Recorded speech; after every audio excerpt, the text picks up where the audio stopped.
오늘 주신 말씀은 누가복음 22장 31절에서 34절까지의 말씀입니다. 제가 한번 읽겠습니다.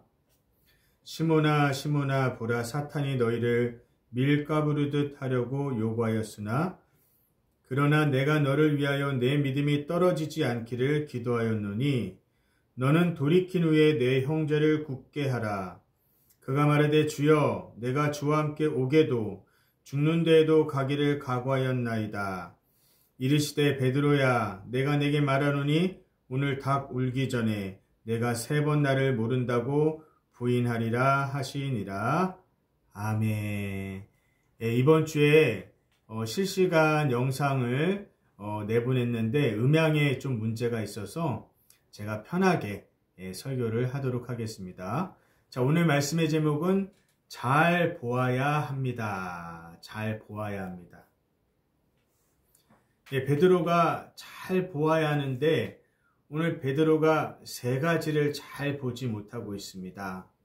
오늘 이 베드로의 교훈을 통해서 예수를 믿은 우리 사랑하는 성도들이 무엇을 잘 보아야 하는지 우리 3가지를 생각하면서 은혜를 나누도록 하겠습니다.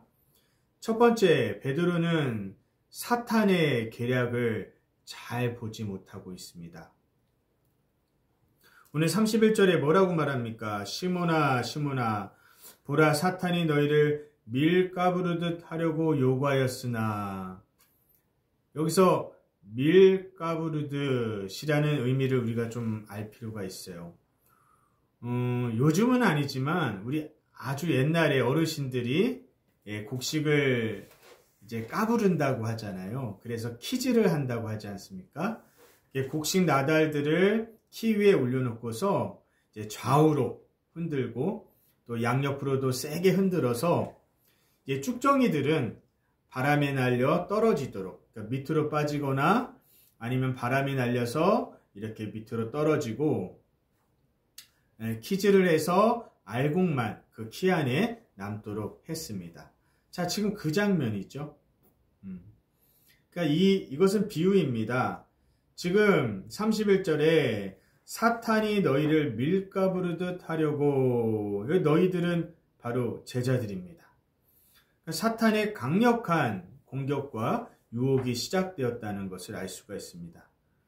키질하는 사람도 얼마나 그 키를 좌우로 위아래로 열심히 흔듭니까?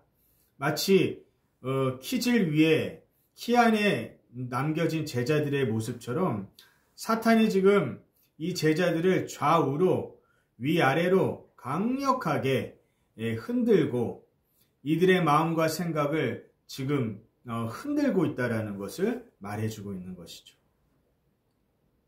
또 2번째 뜻이 있어요. 사탄이 여기서 제자들을 밀가부르듯 요구했다라는 것은, 여러분 사탄이 참 잘하는 게 하나 있죠. 무엇입니까? 성도들의 약점, 실패, 그 다음에 죄악, 그것을 정확하게 잡아냅니다. 그리고 그것을 탄론하게 하고 드러내고 책 잡고 그것을 가지고 정죄를 하죠. 그러니까 지금 사탄이 제자들의 지금 약점을 잡았어요. 여러분 그 약점이 무엇입니까? 24절에 보니까 또 그들 사이에 그중 누가 크냐 하는 다툼이 난지라. 여러분 제자들의 영적 수준이 지금 이렇습니다. 저급한 수준이에요. 예수님이 이제 곧 십자가에 못 박혀 죽으시는데 그 주님을 앞에 두고서 지금 제자들이 하는 일이 뭡니까? 네가 크냐 내가 크냐 서로 다투고 싸우고, 야 내가 예수님 오래 섬겼어 너보다, 그러니까 내가 너보다 큰 거야. 내가 너보다 환우들을 더 많이 고쳤고 귀신도 내가 더 많이 내어 쫓았어. 그러니 내가 너보다 크지. 야 예수님이 너를 사랑할 것 같아? 예수님은 나만 사랑해. 그러니까 내가 더 큰 거야. 교회에도 이런 일들이 있지 않습니까? 지금 제자들이 이런 지금 어떻게 보면은 참 저급한 신앙의 수준이에요. 근데 이런 모습을 사탄이 이 기회를 놓칠 수 없죠. 그것을 딱 포착한 거예요. 그러니까 사탄은 항상 하는 일이 뭡니까? 고소하고 정죄하고 그리고 잘못을 끄집어내서 그것을 드러내는 일을 좋아하잖아요. 그래서 지금 사탄이 하나님께 요구하는 겁니다. 하나님, 제가 이 제자들이 정말 알곡인 줄 알았는데 퀴즈를 해보니까 쭉정이잖아요. 주님도 보세요. 지금 제자들의 수준이 서로 크다고 다투고 있는 이런 제자들을 어떻게 알곡이라 할 수 있겠습니까? 제가 퀴즈를 해보니까 얘네들은 쭉정이에요. 그러니까 나한테 넘겨주세요. 내가 처리할게요. 자, 그런 의미입니다. 그래서 31절에 요구했다고 그러잖아요. 사탄이 이 제자들을 달라고 요구했다는 거죠.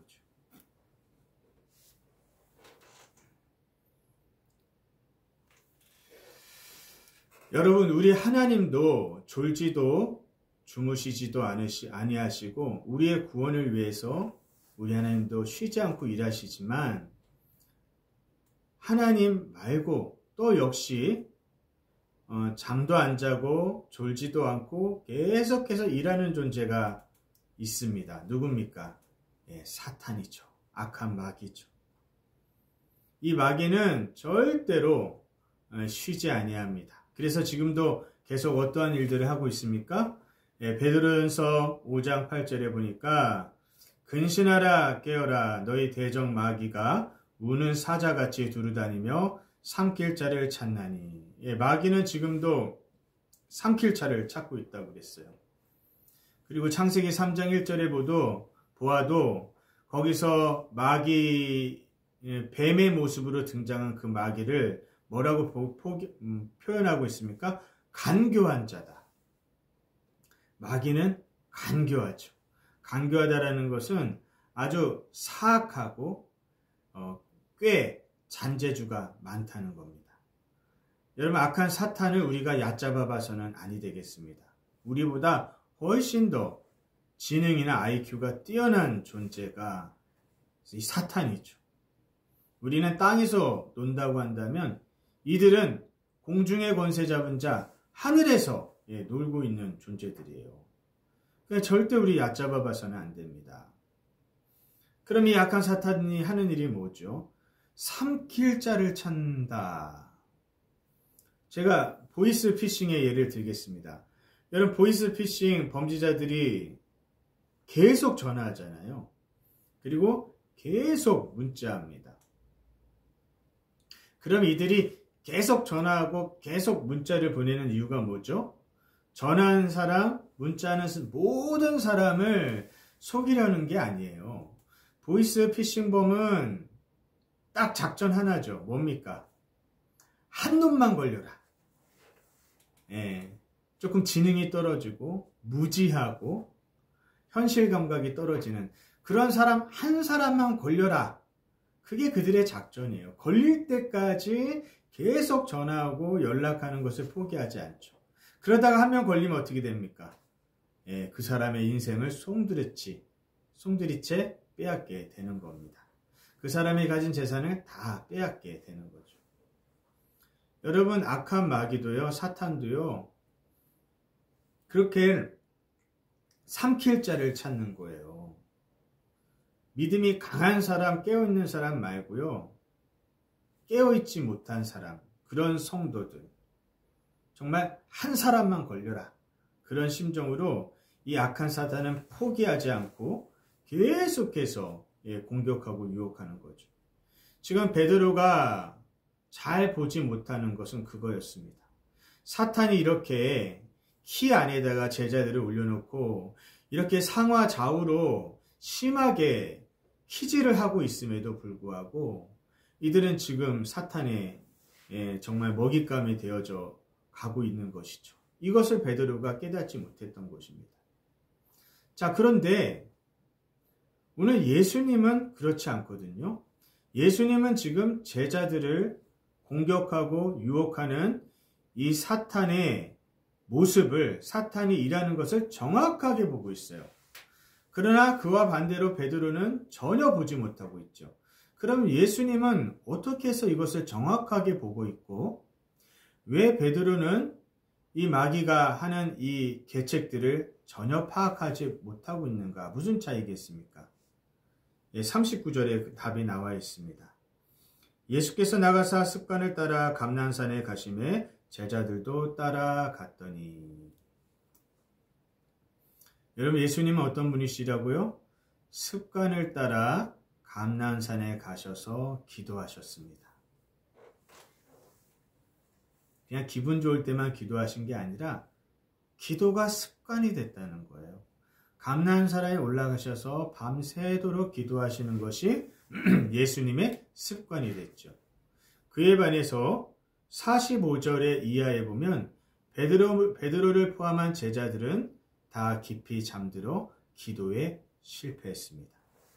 따라서 어떻게 예수님께서는 사탄이 숨어서 일하고 있는 이 계책들을 환히 보고 계시고 베드로를 포함한 제자들은 사탄이 일하는 것을 전혀 보지 못하고 있는가? 바로 기도에 있다라는 겁니다. 따라서 우리 성도들이 기도에 성공하는 것이 이토록이나 중요한 겁니다. 우리 사랑하는 향남 이끄시는 교회 성도들, 절대로 영적인 잠을 자지 마시고 깨어 기도할 수 있는 우리 성도들이 될 수 있기를 축복합니다.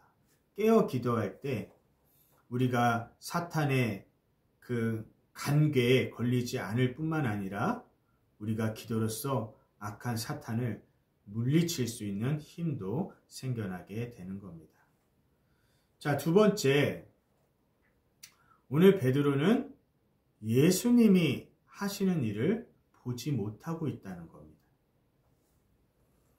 그래서 예수님께서 31절에 이렇게 말씀하셨잖아요. 시몬아 시몬아 사탄이 너희를 밀가부르듯 하려고 요구하고 있다.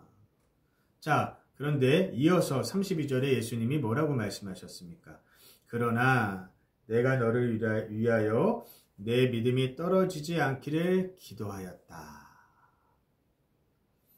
여러분, 베드로가 결국에 예수님을 완전히 부인하고 돌아섰습니까? 가룟 유다처럼 그렇게 되었습니까? 그렇게 되지 않았죠. 근데 가룟 유다는 22장 3절에 보니까 12 중에 하나인 가룟유다라 부르는 유다에게 사탄이 들어가니. 가룟 유다는 참 불쌍한 사람이 되었죠. 사탄이 그 안에 들어가서 예수님을 배반했습니다. 그리고 목매어서 자결했죠. 그러나 베드로는 그렇지 않았어요. 물론 뒤에 3번 부인했지만 돌이켜서 사도행전 8장까지 보면 이 베드로가 설교에서 3,000명, 5,000명이 회심하는 놀라운 그런 두려움이 없는 사도로서 순교하기까지 예수님을 증거했던 사람이 되었습니다. 무엇 때문입니까? 바로 예수님이 기도해 두셨기 때문이에요. 베드로가 비록 예수님을 3번 부인했지만 그가 돌이켜서 이제 사도행전에 들어가면 그가 다시 위대한 사도로 쓰임받게 된 것은 베드로가 태어나서부터 대단한 의지와 그 다음에 결단력이 있어서가 아니고요. 오늘 주님이 뭐라고 말씀하셨어요? 32절에 너를 위하여 내 믿음이 떨어지지 않기를 내가 기도해 두었노라. 할렐루야. 근데 베드로는 이걸 보지 못해요. 왜냐하면 33절에 어떻게 말합니까? 내가 주와 함께 오게도 죽는 데에도 가기를 각오하였나이다. 예수님께서는 내가 너를 위해 기도해 두었기 때문이다. 그래서 내 믿음이 떨어지지 아니한 것이다. 사탄의 계략에 100% 넘어가지 않게 된 것이다. 라고 예수님의 기도 때문인 것을 말씀하셨음에도 불구하고 베드로는 마치 귀를 닫고 있는 것 같아요. 그래서 주님, 저는 각오했다니까요. 주님과 함께 감옥에도 죽는데도 나아가기로 결단했다니까요. 각오했다니까요. 아니야, 네가 나를 3번 부인할 거야. 사랑하는 성도 여러분, 우리는 지금 주님께서 나를 위해서 어떤 일을 하고 계시는지를 볼 수 있어야 돼요. 베드로는 그걸 몰랐어요. 자신의 신앙이 그래도 이 정도까지 오를 수 있는 것이 예수님의 기도 때문이었다는 것을 몰랐다는 겁니다. 자, 우리 말씀을 제가 한번 보겠습니다. 자, 로마서 8장 34절에 보면 죽으실 뿐 아니라 다시 살아나신 이는 그리스도 예수시니 그는 하나님 우편에 계신 자요 우리를 위하여 간구하시는 자신이라. 로마서 8장에 보면 예수님이 지금 무엇을 하고 계시는지 우리에게 알려주시죠. 예수님은 지금 부활 승천하셔서 하나님 보좌 우편에서 우리를 위해서 친히 뭐하고 계시다고요? 간구하고 계신다는 거예요. 자, 또 한 말씀 보겠습니다. 로마서 8장 26절입니다. 성령도 우리의 연약함을 도우시나니 우리는 마땅히 기도할 바를 알지 못하나 오직 성령이 말할 수 없는 탄식으로 우리를 위하여 친히 간구하시느니라. 예, 이어서 어떤 말씀이 있습니까? 또 우리 삼위 하나님 중에 우리 성령 하나님께서는 우리 마음속에 계셔서 우리의 연약함을 도우시나니 말할 수 없는 탄식으로 우리를 위해 간구해 주신다고 말씀하십니다. 여러분, 우리 절대로 교만하지 말아야 돼요. 자만하지 말아야 돼요.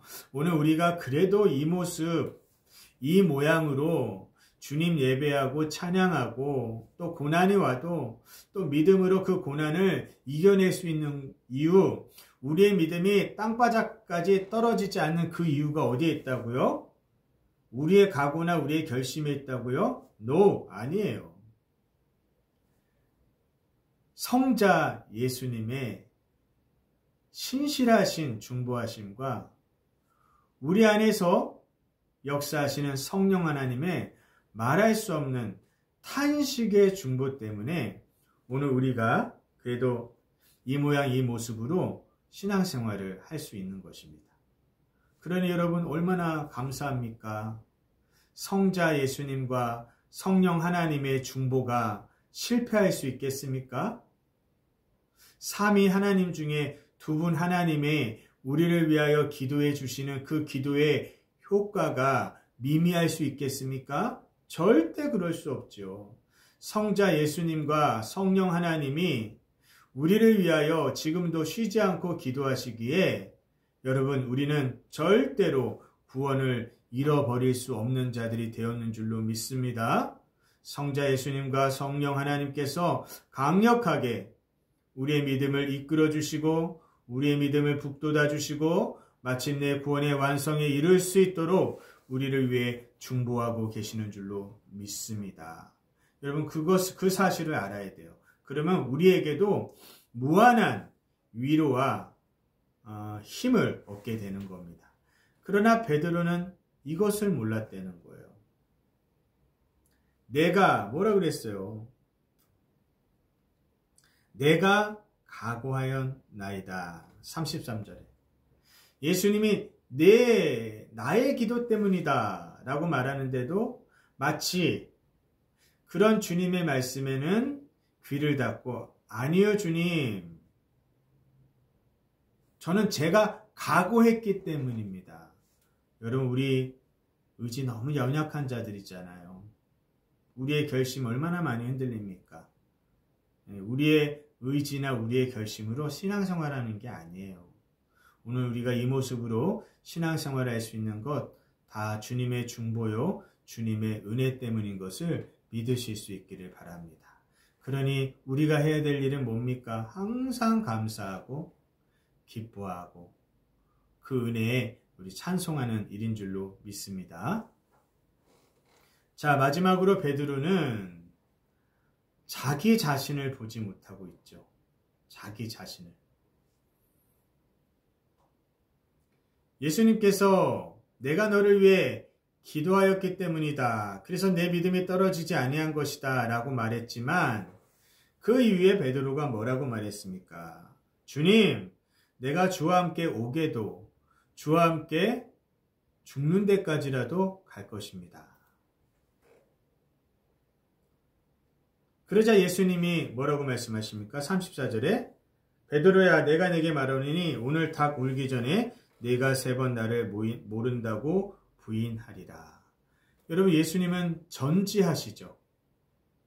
우리의 과거와 현재와 미래를 한눈에 꿰뚫어 보십니다. 베드로에 대해서 모든 것을 다 알고 계시죠.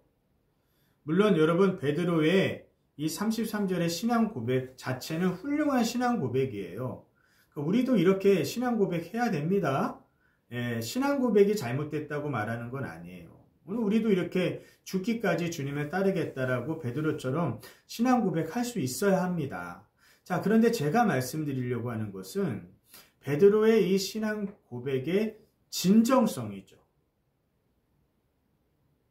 진위죠. 베드로가 정말 이렇게 고백한 대로 살았는가? 그렇지 못했잖아요. 지금은 행동보다 말이 앞서서 조금 베드로가 자존심이 상했던 것 같아요. 아무래도 주님이 나를 몰라준다고 섭섭해한 것 같아요.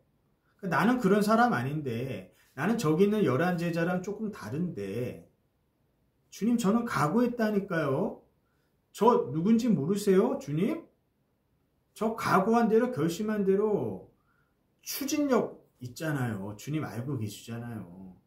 저는 절대로 주님 배반하지 않을 거고요. 주님 죽는 데까지, 주님이 감옥에 가도 저는 거기까지도 같이 갈 겁니다. 그러나 주님은 다 알고 계시죠. 베드로의 미래를. 34절의 말씀처럼 여러분, 베드로가 어떻게 되었습니까? 이렇게 고백은 했지만 실제로 로마 군민들에 의해서 예수님이 잡혀갔을 때 베드로는 예수님과 공범으로 몰릴까 봐 예수님을 3번이나 부인하는 큰 실수를 하게 됩니다. 심지어 주님의 이름을 저주하면서까지 예수님을 모른다고 말했잖아요. 여러분, 오늘 이 베드로의 모습을 통해서 우리의 모습은 아닌지 우리 자신들을 돌아보게 됩니다. 여러분, 사람들은 참 자기 자신을 과신하는 경향이 있어요. 지나치게 믿는 거죠. 또 호언장담할 때 얼마나 많습니까? 그러니까 내가 그것을 할 수 있을지 없을지도 깊이 고려해 보지 않고 일단 말을 툭 뱉어놓고 시작하는 거죠. 왜? 사람들에게 허세 있게 보여야 되니까. 여러분, 세상 사람들도 허세 있잖아요. 물론 여러분, 돈이 있고 인기가 있고 권력이 있는 사람이 자랑하는 것은 뭐라 하지 못하죠. 그건 허세라고 하지 못합니다. 그런데 하나도 가진 것도 없으면서 많이 가진 것처럼, 높은 사람인 것처럼 말하고 행동하는 것을 허세라고 하잖아요. 여러분, 하나님 나라에도 영적 허세를 떠는 사람이 있어요. 아무것도 없는데. 내가 말한 것을 지킬 그런 자신도 없으면서 일단은 말을 해놓는 거죠. 그 영적 허세가 아니고 무엇입니까? 그것은 자기 자신을 잘 보지 못하는 거예요. 말씀 하나 보겠습니다.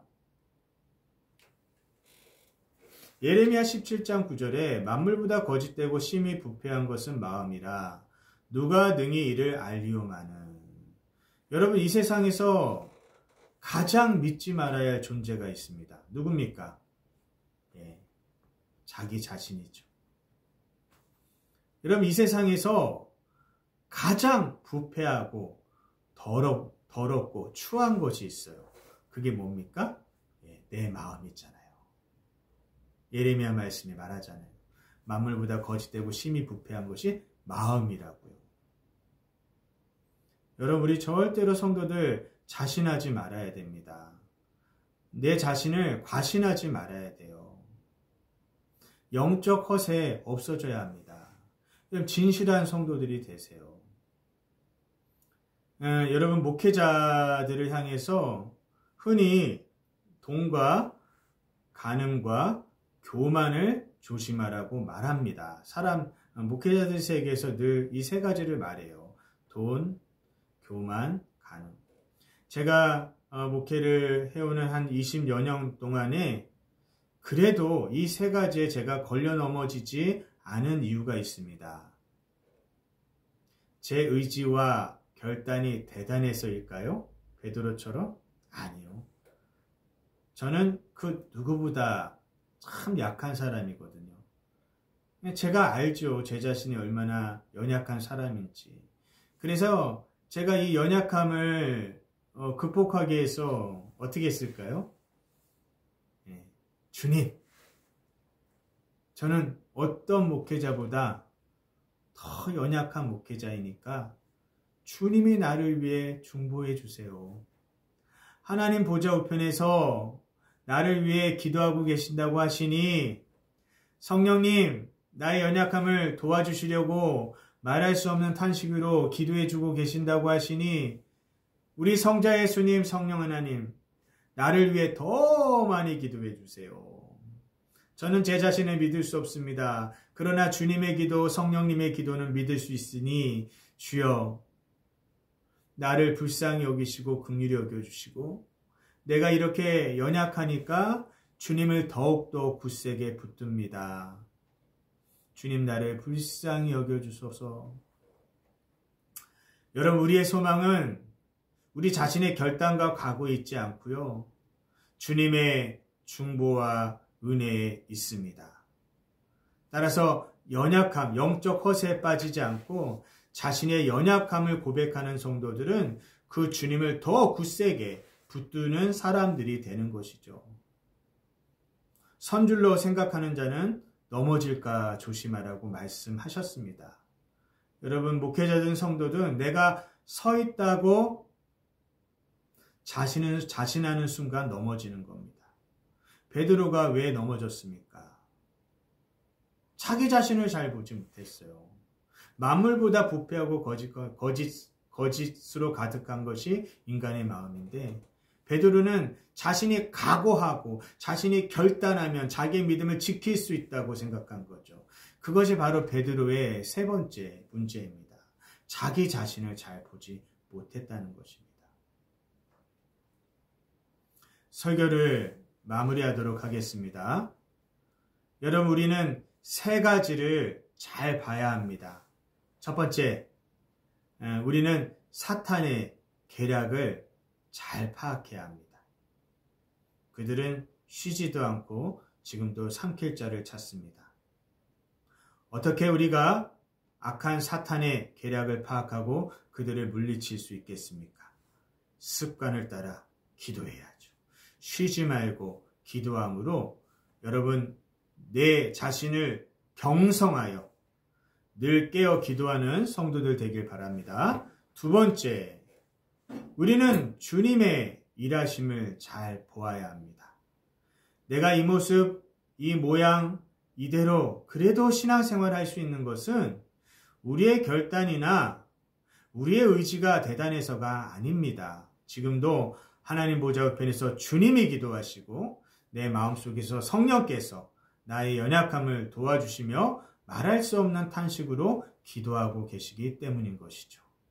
그러니 늘 겸비함으로 예수님과 성령님이 나를 위해 기도하고 있다는 이 사실로 인하여 크게 위로와 힘을 얻기를 바랍니다. 마지막 세 번째로 성도는 자기 자신을 잘 볼 수 있어야 합니다. 베드로는 자신을 과신했죠.